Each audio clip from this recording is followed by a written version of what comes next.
Hello everyone, what better thing to do after the update than get into some amazing 3D games. And I've done some of the stuff with Metroid Cube like in 2003 and various things like the 3D NES emulator which came out a few years ago. And this particular one, 3D Sen, has been out on virtual reality, should we say the VR headsets, since like last year and some beta versions, test versions before that. But we're going to do a little bit of what I typically do with the updates. We're going to do a little bit of experimentation, exploit, and such.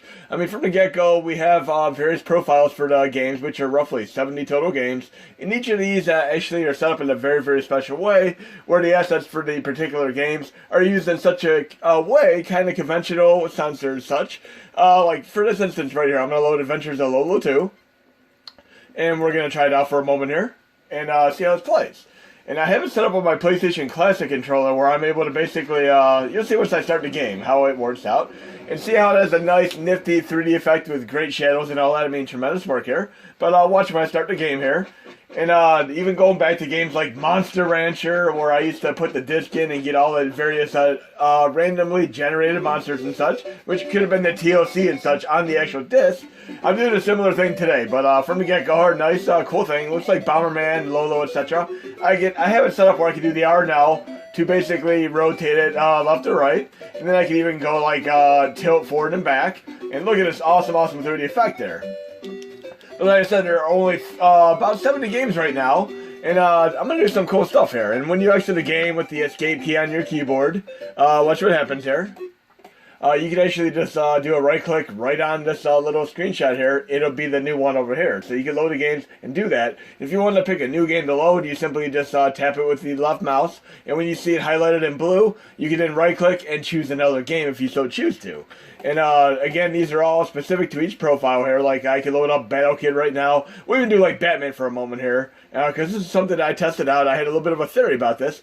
So if you kind of think of games that are a little bit similar in nature, like I'm going to load Batman right here. I'm going to actually pick it.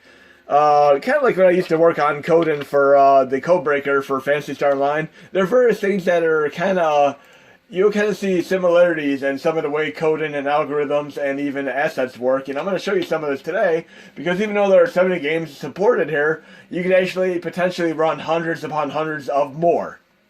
And for the record, those of you asking if this would run on the mini classics, and if it ran on, say, the Mega Drive SNES or any of its classics, it would be far too slow. I mean, it just uses quite a bit of memory, unfortunately, and it would need a little bit of optimization and such to even work at a lower level on the mini classics. But we might be able to get there.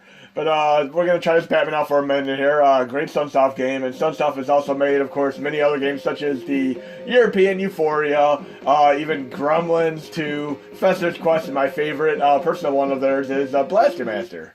But we'll check this out for a moment here. And this is one of the games that has the profile here. When I'm looking at these profiles, I'm looking at the way the shadows are working here. Notice how it has a shadow right on the wall there. So I'm thinking this is going to carry over, similarly wise, to another game that I'm thinking of trying this with. A game that is not technically supported, but yeah, look at this awesomeness here.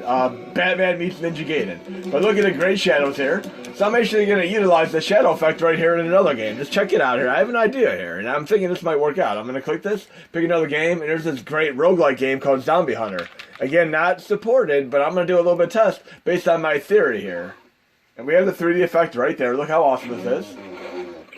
Oh, I love that digital speech. Kind of like when you're like Walmart and you get one of them Halloween things you walk by that are sensor motion activated, and they go, Zombie Hunter. But look at the shadows there, just like in Batman. So my theory worked. I mean, it's not perfect, but this could still be playable here. Let's check it out here. Now I'll do many more of these videos, and kind of like the fun experimentation here. We could actually, I'll show you how I do this, and then maybe you can get some notes and try to make things better. But look, I'm going to rotate this back here, and look, we have the shadows like in Batman. So yes, we have a little bit of a success story here, and it's almost like a panoramic diorama style view. And this is a great roguelike game, and this is definitely quite playable. It has like the shadows in the background, just like in Batman. So yes, it is all about kind of observing your environments and making it all work out. And this is an awesome game. You earn experience points, get upgrades and such, and try to last as long as you can. And I remember lasting like 45 minutes when I last played this. It is such a great game, one of my absolute favorite games. I love roguelike games, and there are some incredible roguelike games on the next gen, such as PS4, PS3, and so on. But yes, this is a great one called Zombie Hunter, which came out before any of these roguelikes. But yes, Zombie Hunter for the win here, and it worked out just fine. And we're going to say this right now. Take your notes here. Batman profile works great with Zombie Hunter. But yeah, you can go one by one here, and if you see similarities here, like I'll do another one that I kind of have an idea about. Let's go to, say, Castlevania, for instance. And you know how they have hacks and translations and such, so I'm going to load up, we'll go to Castlevania. I'm not even going to load the original Castlevania, I'm just going to load like a hack here, and see what happens. Just for curiosity's sake. Okay, let's go more extreme like I always do with the core set updates. Because many hacks actually use the original game assets, so in that respect, many of these games right here should technically be able to work with the assets as is, kind of like I did the Shadows with Batman. So again, you're kind of learning in the process here. I mean, sometimes codes are as simple as doing like FFFFF and changing the color coding, because I did, for, of course, Phantasy Star Online, I was able to do like an Aqua Saber just by simply changing some of the color palettes within the game code. But then we have 32767, which is how we did Player Kill, where we reversed it to a negative proportion. But we're going to load Castlevania Xtreme here, and it's going to run with the Castlevania profile, and it should potentially work fine. Let's see what happens here when I load it. There we go. Again, when we take notes and amalgamate all this together, we can have some awesome stuff. But right now we got Zombie Hunter working quite nicely on the Batman profile. And hopefully the developers will take note and just make Zombie Hunter a game in here, because that is an awesome, awesome game. But right here, let's get the refresh mode activate going on here. And this is awesome. This is a great hack, it looks like already. I've never actually played this, but we're going to see it right now. Rotate it. Yes, we got our 3D mode activate using the assets there. And it has a nice, like, almost like a color storyboard type thing going on here. And obviously with the extreme mode activate here, the game is going to be even harder than the original Castlevania. Like even right there on one of the first jumps. Let's try this out. Awesome. But yeah, definitely try some of the hacks, translations, and such, and they should correlate pretty nicely here. And obviously we can do like some of the other games like that too, but yes, very, very happy here. And I like the fact that you can even try stuff like Punch-Out. I mean, just games that wouldn't typically be supported, but try some of these little exploits, I would call them. And I do not remember the curtain swinging in the original Castlevania. Look at it, that is awesome. And they even have shadows going on in the background. This right here is worth it for the 3D mode activate right here. That swaying curtains in 3D. That is so awesome. So Castlevania Xtreme for the win here. We got Zombie Hunter working on the Batman profile. We got Castlevania Xtreme on the Castlevania profile. And let's see what else we have here game-wise. We're going to go to one of the hardest Mega Man Metroid-style games called Battle Kid. We're actually going to load the pre-existing profile for that. We'll do Battle Kid. But the thing is, there's a Battle Kid 2. I wonder if Battle Kid 2 would work. I wonder if the assets are so similar where we could do both. I mean, we might have to try Battle Kid 1 first, and then I'm going to compare it to the assets of Battle Kid 2. So why not try some sequels? I mean, there might be a little bit of a closeness factor where you can pull that off. Like, eventually when they add Ninja Gaiden, you might be able to do Ninja Gaiden 2, but Ninja Gaiden 3 is different enough where you might not be able to do it with the same profile. But still very, very fun, and the experimentation factor here is awesome.